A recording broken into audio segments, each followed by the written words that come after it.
morning.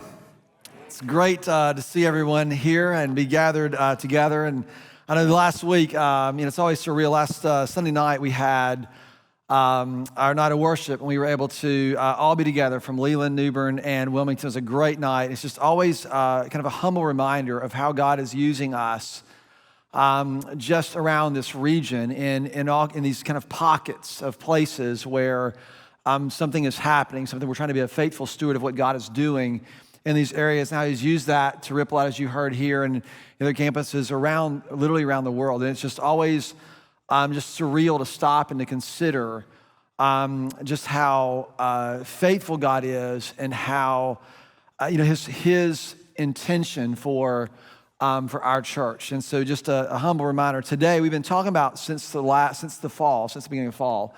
About our mission to reach people and help them walk with God, specifically talking about our reach.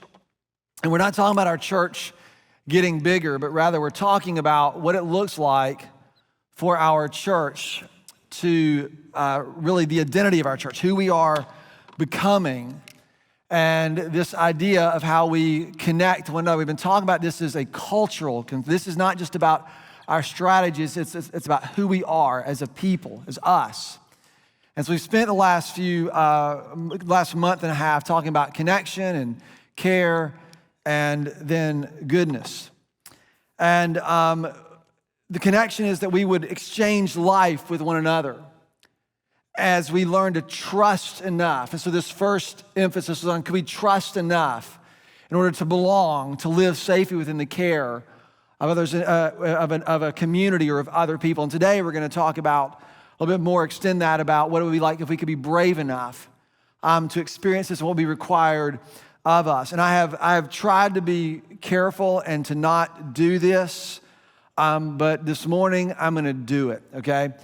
About 3.5 months ago, we had our first grandkid. Her name is Lennon. And I always say my kid's kid because grandkid makes me sound old. It's just my kid's kid. Her name is Lennon. Madison, Carson, and Lennon. And so we have, I usually take Mondays off. So the last few weeks, so typically my wife works Monday morning. She gets off at lunchtime, and then I'm off. So Julie and I usually tag team keeping Lennon on Monday afternoons as they're both returning back to work. And so we have, which tag team usually means that Julie has Lennon and I get to play along, right? That's kind of how it works. So a few weeks ago, I was asked, they call me Pod, hey Pod, can you watch Lennon in the morning? I'm like, all by myself? They're like, all by yourself. I'm like, I raised two, I can do this. So it was successful. So last week, I got asked to do this again.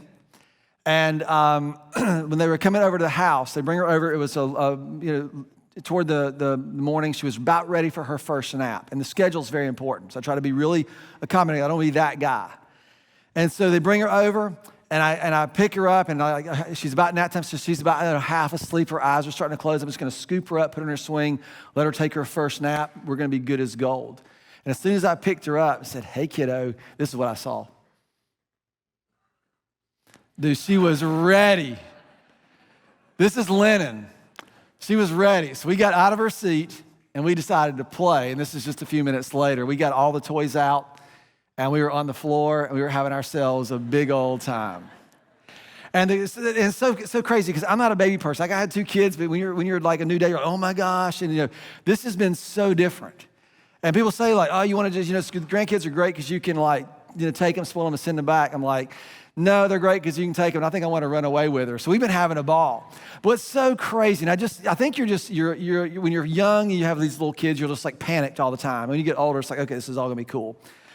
And so I remember sitting her in my lap. And if you sit in your lap, man, she'll kick and she'll play and she'll just be all. And if you take your hand and you put it gently behind her head and just kind of lift her head, she just is like, oh, I trust you. We're good. Like it's literally like she just kind of fully rests in your care. It's what it's like.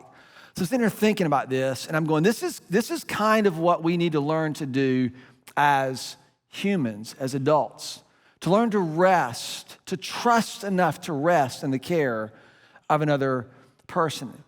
Right? Part of what care is, a lot of us think that care is you needing to be fixed because something has happened to you or something is broken. But care isn't about being needy. Care is the way in which we experience our intended dependence on each other. To live within the care of others or of another is the way in which we experience our intended dependence on each other. It's interesting. When you're talking about a little baby, they don't really call it dependence. They call it things like attachment or connection. Because what they're learning how to do is they're learning how to determine, is this a place where I can relax and rest and trust myself with these or this person? And it's about connection. It's about attachment. So we talk about care. We're not talking about fixing problems. We're not talking about dealing with issues, although those are a part of care. But when I talk about care, I'm talking about something fundamentally deeper, a little bit more pervasive, in that we define care like this.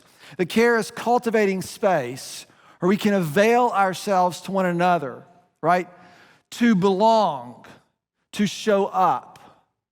And therein, in our showing up, we actually become, we change, we grow.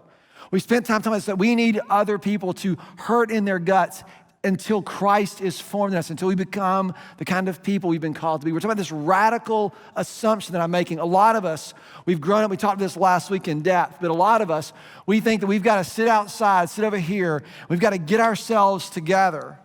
And if we get ourselves together enough, right, then we can return to this place and we'll belong. And so this sort of radical idea is that we have to actually belong. There has to be some kind of connection, some way in which we exist together in order for us, for you and for me, to become the kind of person that we've been created to be. Now, I've got to do a little backstory here to kind of catch up. If you've been around Port City for a long time, you've heard this at least 100 times. But the challenge, the reason this is so important is because that all of us are shaped or formed by the way in which we have belonged or we have not been able to belong.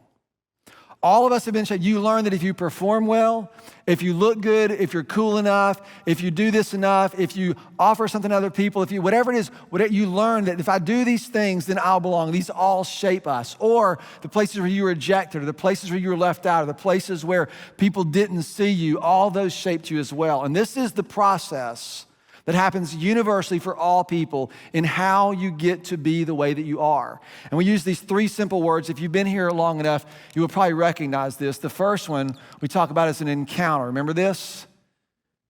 That whatever you see, what you perceive, what you think, what you experience, all begins to shape you. And the second part is formation. This is what happens in your heart. And then the third part is this idea of expression. This is what comes out of our lives. It's encounter, formation, expression, that whatever you experience or see or perceive from other people, from the world outside of you, will form something that happens in you, and then out of your heart flows everything else in your life. If you get bit by a dog when you were a kid, the odds are you are going to be very afraid of dogs for the next few months, the next few years, and perhaps for the rest of your life. Do you know why? Because what you encountered did something to you that makes its way out into the way you live. And now you live afraid of these little four-legged animals because one time you got bit. This is the way you become the way that you are. In every relationship, this is what has happened, right? Someone didn't hold your head safely, and you learned something.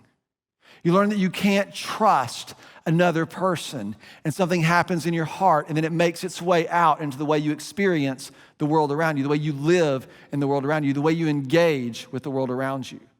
It's encounter, formation, expression. The challenge for a lot of us is most of our encounters, or so much of what we have encountered, has been brokenness after brokenness after brokenness after disappointment after disappointment after disappointment. And the challenge for a lot of us is that most of what we have experienced has only been confirmed over the course of our lives. This forges something deep within us. What we have to learn is to create some kind of different way. And this is what God's intention is when we talk about us, to create a different way, a different place for us to experience life the way it's intended to be. Our culture has tried to do this. Our culture has tried to do this by creating what they call, and again, this is a sort of an evolving thing, but in the last 15 years, especially, they're calling this place where they call them safe spaces. And I'm not offering any critique, just observation. That these safe spaces are basically have become places where you won't be offended or you won't be made to feel uncomfortable. And what this usually ends up looking like is people who are gathered around that look the same, think the same, believe the same things about the things that they deem are important. And all it does is just forge an identity around something. We taught this, a connection around some identity that they've now forged based on this particular thing. Usually those become safe spaces for those who agree, but to everyone else, they become very hostile. This is the nature of what is happening in our culture. It is evidenced in our politics. I think that our politics are only symptomatic of what is actually happening inside of our hearts. And what we then try to do, the problem is when you create these safe places where you aren't offended, what it does not do is it does not account for the tension that we feel within our own hearts and within our own selves. There's a disintegration that goes along with the human condition in its fallen state apart from God that is disintegrated. And that doesn't go away just because you are surrounded by other similarly disintegrated people. It's still there. And so we have to figure out what to do with this and what God intends for us to do about it. People ask me all the time, and we get this question, and people talk, when you really press on people about their faith and what they believe and what's happening in them, those conversations usually get really serious really fast, especially in the current context. And people will often ask me with sincerity, says, Mike, how are you so sure? How are this? Do you ever doubt that your faith is real? Do you ever doubt that God is? Do you ever doubt that this could be? And the answer is yes, all the time. There's this illusion that I think a lot of people have portrayed that, oh yeah, once you believe, you always believe. And there's reasons why that we were told and instructed. When Jesus met this man and he says, do you believe? He said, Lord, I believe, help my unbelief. There's a process by which we come to understand and to learn and to grow, to become. And this isn't you doing your own Bible study. This is us together. We have to belong in order to become. Something has to be different. And so it's interesting. We've been talking about this over the last few weeks. I thought about this, that in Ephesians, Paul is writing this letter. We've been kind of using these letters from Paul over the last few months, from Thessalonians, Titus, and then this one's from Ephesians. This is a letter he wrote to a group of Christ followers in the first century. And he begins this section of the letter, and he's like, I urge you to live in a manner worthy of the calling that you've been given. I urge you to live in the way in which you've been created, right? You'd hear Paul say in Galatians 4, he says, I'm in the very pains of childbirth. I'm hurt in my gut until Christ is formed in you. So he's saying the same kind of thing to them. And then he goes on, he talks about this identity that we've been given. There's one Lord and one faith and one baptism. There's this unity in who we are. And then he says that we will attain, right, this, until we all attain this unity in the faith and in the knowledge of the Son of God, until this all comes together. He said we continue in this process. But he says, as this happens, we will no longer be tossed around like infants. We'll no longer remain in our immaturity, pulled around by whatever captures our attention, whatever incites our anger, whatever pulls us into whatever mess we end up getting ourselves in. How freeing would that be for you not to just move from one thing that makes you angry to the next thing that makes you angry to the next thing that makes you angry? And we just have this sort of chronic inflammatory culture where every time you turn around, something is trying to make you mad or to make you discontent. What would it be like if there was a different way to live? He says, instead of living like this, we'll become something else.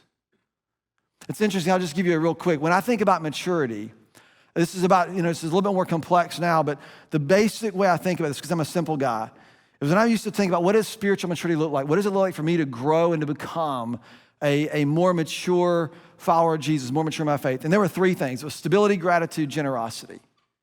If I want to do a real quick measure, it's stability, gratitude, generosity. If I can look and see those things are happening in me, there's a good chance I'm inclined in the right direction. But the opposite of those is what marks immaturity. It's insecurity. It's a lack of sense of self. It's a lack of sense of identity. It's a disintegrated self. It's insecurity. It's entitlement, that you think somehow you're owed. And number three, it's fear. Those are all markers of immaturity. Insecurity, entitlement, and fear. And so he says this is sort of what's happened if we're just left to our own devices. So he said there's a different way for us to live. Instead, what he writes in chapter 4, verse 15, he says, instead, speaking the truth in love. We looked at this last week. Speaking the truth in love. This isn't just just isn't your motive to say, I'm going to tell this person what I think, but I'm going to love them while I do it, right? This isn't that. To speak the truth in love, this creates a context within which we live. And the context within which we live is I'm going to speak the truth in love so that you change. No, it's I'm going to speak the truth in love, and then we will all grow to become, in every respect, this mature body who derives all of its source from the head that is Christ, that we will begin to derive all of our imaging from the one whose image we are to bear. We're drawing all of this together in love. And then he goes on, he says this.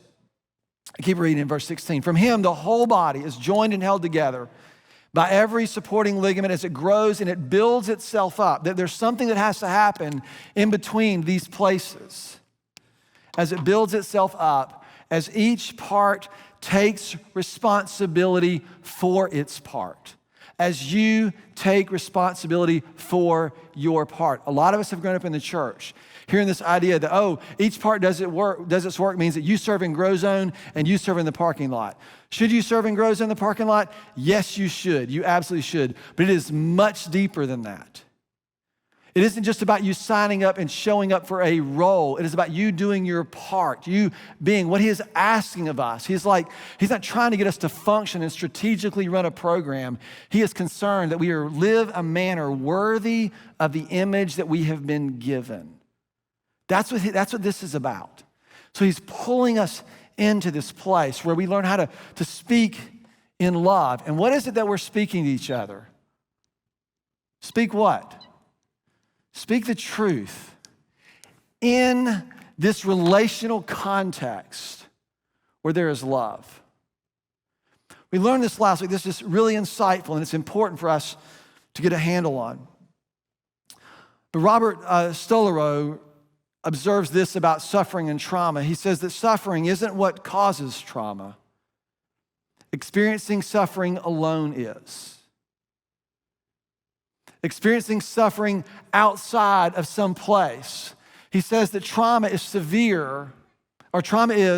when severe emotional pain cannot find a relational home in which it can be held.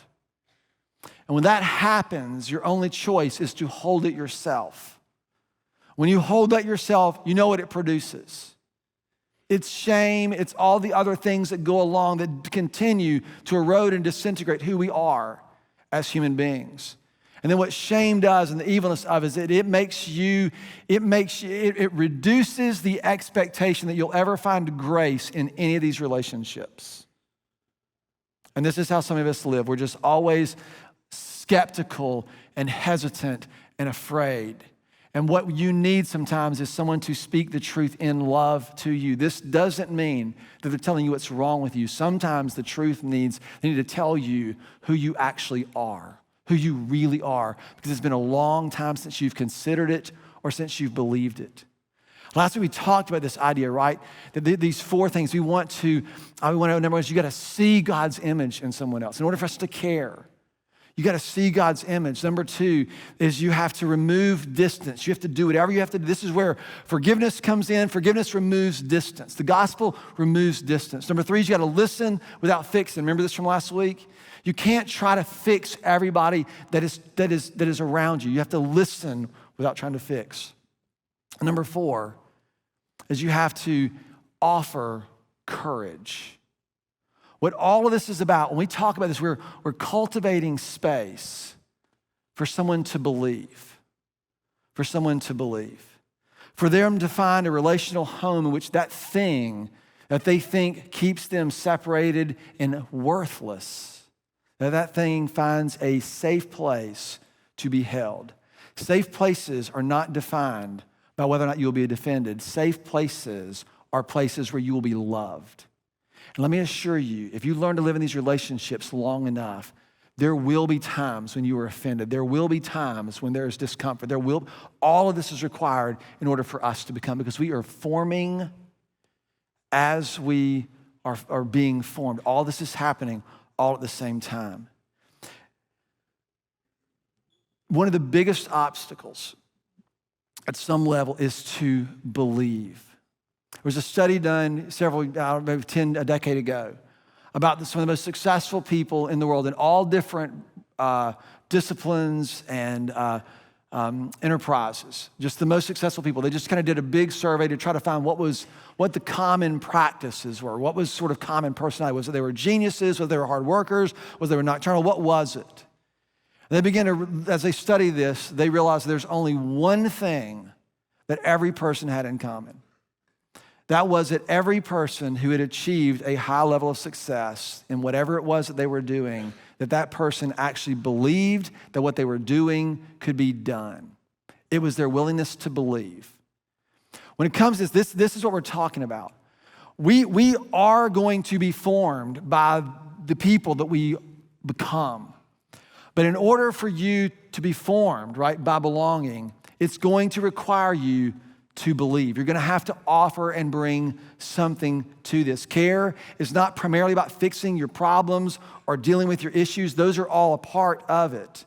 But it is learning to live as one who has been cared for. It's about who it is that we are becoming, who it is that how we belong and how we become or who we become outside of that belonging. We need to connect with other people and to entrust ourselves to the care of those who hurt in their gut until Christ is formed in us, for others to see God's image and God's work within us.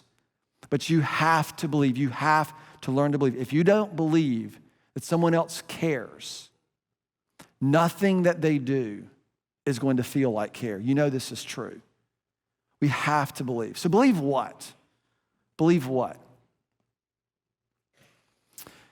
One of the things that I've tried to do over the course of my adult life, as I began, many of you know I keep a journal. John, I keep a journal. You should too. And part of what it does, it helps me pay attention to things that I say. And what's interesting is the default language that I use. I don't know if you've noticed this, but you have things that you say every time someone says or asks you a particular question about something. For example, some of you, like someone says, "How are you doing?" Your default response is, "Living the dream." Right? You've been saying that for 15 years. And it's just because that's what's at the top of your head. That's just what happens. If someone asks you this question, your brain doesn't even think about it. It just spouts these words off. And we do this especially in our spirituality, in our relationship with God, because we have all this language, especially that we've grown up with, that we've heard. And so we say things like, well, to God be the glory, or God is glorified, and we don't really think about what do we mean by this. He's sovereign over all. What do we mean by this? Everything happens for a reason. What do we mean by this? And we end up with this kind of default language over time. So I try to really, just because I have enough brain issues as it is, I try to really pay attention to how I use words and why I use words and what words I'm prone to use to describe certain things, and should I use other words to describe them instead. I know this is kind of way too nerdy for some of you, but this is just how my brain works. Because there are so many times when I write something down and it's the same way I'm going, can I use different words to describe this? Can I think of this a little bit differently? And one of those is, you probably noticed this here, I don't use the word purpose a lot. I talk about God intended you, his intention. You probably haven't even noticed. It's intentional. The reason is because this purpose feels like what you do. It's the task that you accomplish. So when we think about God's purpose, you immediately start thinking what you need to do in order to achieve or accomplish God's purpose. But if you just consider that God intended you, he just meant for you to be. That's a little bit different, and it feels different. Because now he intended for you to be here. He intended for you to be alive. He intended for you to be present on this day. And then you can figure out whatever the reason is later, but just to know that you've been intended is a little bit different. And here's why this matters.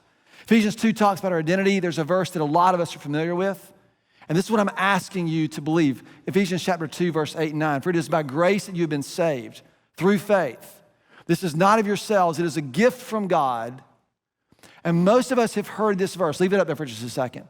Most of us have heard this verse used to prove to you that you didn't have a shot if it weren't for God, right? It ain't nothing you did. It's God's grace, which is all good news. But what's the reason? Why is it so? So that what? So we don't boast.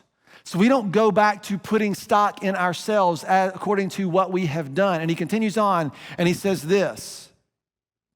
For we are God's handiwork. The literal word there is, keep going to the next slide, verse 9 or verse 10. For we are God's handiwork. That word is poema. It's where we get our word poem. We are God's artistry. We are God's masterpiece, created in Christ Jesus to do good works, which God has prepared in advance for us to do. And let me ask you a question. Where did your mind go first? You're Americans. I know where it went. You're like, yeah, handiworks. We're prepared, good works. That's what we got to do. He's prepared good works. Because we always go there. We don't spend any time considering that you have been made and created and intended, and that you are actually his artistry. You're actually his masterpiece. You're actually his handiwork. Let me tell you why this matters. Because if you read that verse, what you're likely to believe, put that verse back up there again, it says that we are his handiwork, created in Christ Jesus to do good works. What you will inevitably think is that if you do good works, you will become his masterpiece. And guess what happens to your heart when you approach like that? What if you were to see this and said, I am his masterpiece, I am his handiwork, I am intended, and therefore, you see how different that is coming out of your life? Dr. Kurt Thompson wrote a book called Soul of Desires. It's beautifully written. But he talks in there, and he makes an interesting observation. He talks about how God's sort of deliberateness in creation, because most of us have this picture. We read Genesis 1, in the beginning, God created the heavens and the earth. God said, let there be light. Boom, there was light. God said this, and boom, this happened. And God said this, and boom, this happened. It's just like an execution of his command. And we don't ever really stop and think about what the rhythm is like. And so God creates this. And at the end of this, he's created the land and the sky and the seas and the birds and the animals and the vegetation and the fish and all these things. And then it says he pauses and he looks and he observes. He looks, he ponders, he assesses what he has done. If you think about this, he had a whole day to make some stuff. I mean, we think he just spoke it and he said it, but see, he may spoke it and said, let me look at this from a different angle. Right? Have you ever painted anything or made something you put it on the canvas and you back up and you look at it? And you step back in and you make a little adjustment, you back up and look at it again. I don't want to project this on God, but I think if we let ourselves imagine, you'll see that there was some intentionality behind this. And at the end of this first run, he stops and he assesses and he says, this is good. Like he looks and says, it's stated in our Bibles. God observes what he had done, he backs up and he makes an assessment about it. And he says, this is good. And then he says this, and this is the way the poem goes. So then God considers, again, now let's do this next thing. Let's make human beings in our very own likeness. So he created mankind in his own image. The image of God, he created them, male and female, he created them. And after this part, he backs up again and he makes an assessment and he looks and he observes what he has made. You know what he says this time? He says, this is very good. This is very, very good. He assesses this. Dr. Thompson writes it like this. God longs for us to be aware that he longs for us. God cares that you know that he cares for you. He cares that you know that he longs for you, that he's made you for himself, that he was thinking of us long before we came into being. Then he had this little quip, and I wrote this in my journal. That God was thinking about us before he made us is a wonder. Like that he was like backing up going, what shall I do? And he thought, and then out of that became something. You know, if you think of this, it changes how you see and sense and respond that we are his masterpiece. We are what he has created. To believe that. It's this idea when we understand that we are cared for that compels us to avail ourselves. But this requires something from you, and I want you to consider, for me to offer courage to you. To say, would you be brave enough to try something? 3 things, to be honest. Would you be brave enough to try something? Because this won't work, right? If you just wait on something to happen. It says we need to learn how to do this in love.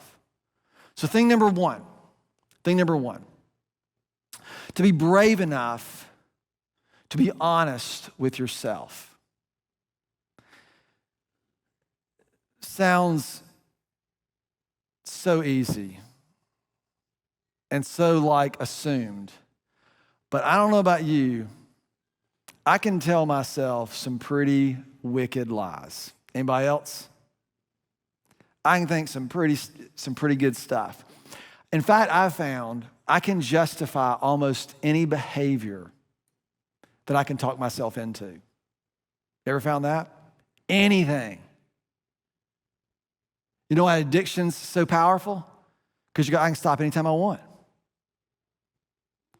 Right? That's it. And in your mind, you believe that. And then you justify why you didn't when you did it again. You can just pick your issue, pick whatever it is. Doesn't matter if it's like smoking, marijuana or porn or drinking too much or whatever it is that happens in your head. You will always find a reason why you keep doing it. We're going to talk about this next week. It's how our minds work. So be honest with yourself. One of my favorite passages, or one of my go-to passages, I use this all the time, just in my own internal world. Psalm chapter 51, verse 6, the psalmist writes, "Behold, you desire truth in the innermost being. It is in this hidden part that you will make known to me wisdom." Or some versions say truth. To be honest with yourself, he longs for there to be truth in the innermost parts of yourself. Here's the problem. You know what the problem is, right? We tend to do this outside of this box. We tend to think, I'm going to try to be truthful with the innermost parts of myself so that I can be loved. And as soon as you put that so that in there, you begin justifying whatever it is, you justify whatever it is that you are currently doing. If you understand that you are already loved in love, you are already his masterpiece, you can bring yourself, because it is in finding and dealing with that truth that you will actually be set free. It is in that hidden place that you're willing to acknowledge that he will actually begin to help you and teach you wisdom, how to become integrated once again. That's what wisdom is. Wisdom isn't being smart. Wisdom is an integration of our minds and our hearts and our whole beings. That's what wisdom is. It's that fulfillment of integrity. So it's to be truthful with yourself. I've got journal entries where I use code because when I die, I don't want people reading my journals and thinking, oh my gosh, they're going to wonder about what are fire trucks and addicts and rats and all kinds of other things. And you're going to have no idea. But you know what? I know and God knows. And sometimes it takes a lot of guts to write stuff down, to be honest in the innermost part of yourself. But it starts there. And it's not to induce shame. It's to bring you into a place. Because here's the next thing. Once you do that, you need to be brave enough to consider the truth. We're going to hit this pretty hard next week, but I want to go ahead and get you inclined in this direction. Most of us think that to speak the truth in love means I'm going to now tell this person what they're doing wrong, hold them accountable so they can be different. It's not. It's until we. And sometimes speaking the truth to someone, sometimes it is a hard thing that you say. There's no question. But sometimes to speak the truth to someone is to say, oh, you're his handiwork. You're his masterpiece, and I can see that in you by. I can see that in you by. To consider that there are things about you that are true that you have long stopped trusting, that aren't in your thinking anymore, and perhaps you need to encounter those things. Again, the reason we speak the truth in love is because sometimes what we say to someone is the encounter that begins to reshape or reform what most of the world has deformed in you. This is why we need each other. This is why we have to learn to care for one another. Would you be brave enough to consider a different story about your life than the one that you have been on for the last however long?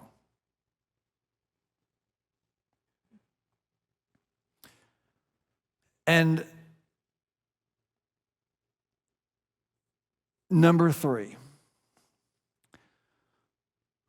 could you be brave enough to believe amid all your skepticism, amid all your reasons, good reasons?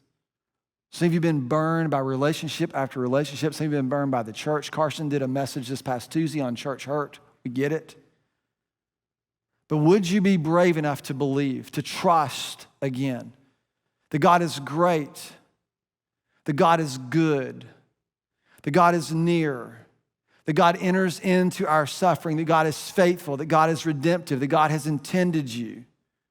That you don't need to get out from wherever you are, or you don't need to get on from wherever you are so that it will be behind you. You don't need to be fixed, and you don't even need to feel immediate relief, as hard as it is for us to believe. But what we need, what you need, what I need is a relational home to hold the weight of what it is that we are wrestling with. And it seems to be that this is what God has given us. Would you be brave enough to believe that you can belong and that in fact you do belong? To believe that you are cared for and that care is a normal part of what it means to live in a community. It is not a reminder that something is wrong with you. What could this be like? I want us to read this together. What if you and I lived as people emancipated from the world's systems, its structures, and its patterns? Extend that to our families and then to our church. What if we persistently and thoroughly immersed ourselves in patterns of God's kingdom? What if that happened?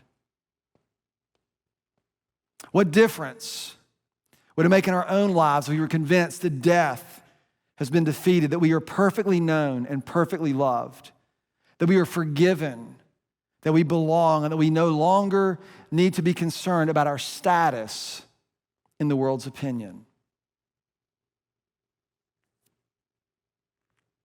How would that affect our anxieties, our sense of self, our need to win, our insatiable drive and hunger, the anxiety-producing, soul-splitting pace and way that tears us apart and results in us tearing each other apart? What if we could experience something different in this place? The reality is it happens. It happens every week. You show up in here, and for just a moment, right, you kind of feel like, I could be different. You feel that way? I could be different. I think things could be different. You know what's also interesting about this? This is the place where I'm doing most of the talking and no one else is saying anything, which is all kind of a help, right? Because you're just still, and you're absorbing, and you're listening, and hopefully you're being built up, being encouraged and challenged and shaped. And if we do this, and we learn how to do this, right, in all these little connections, it's not going to change outside of living in the context under the rule of God's love. We have to enter into this place.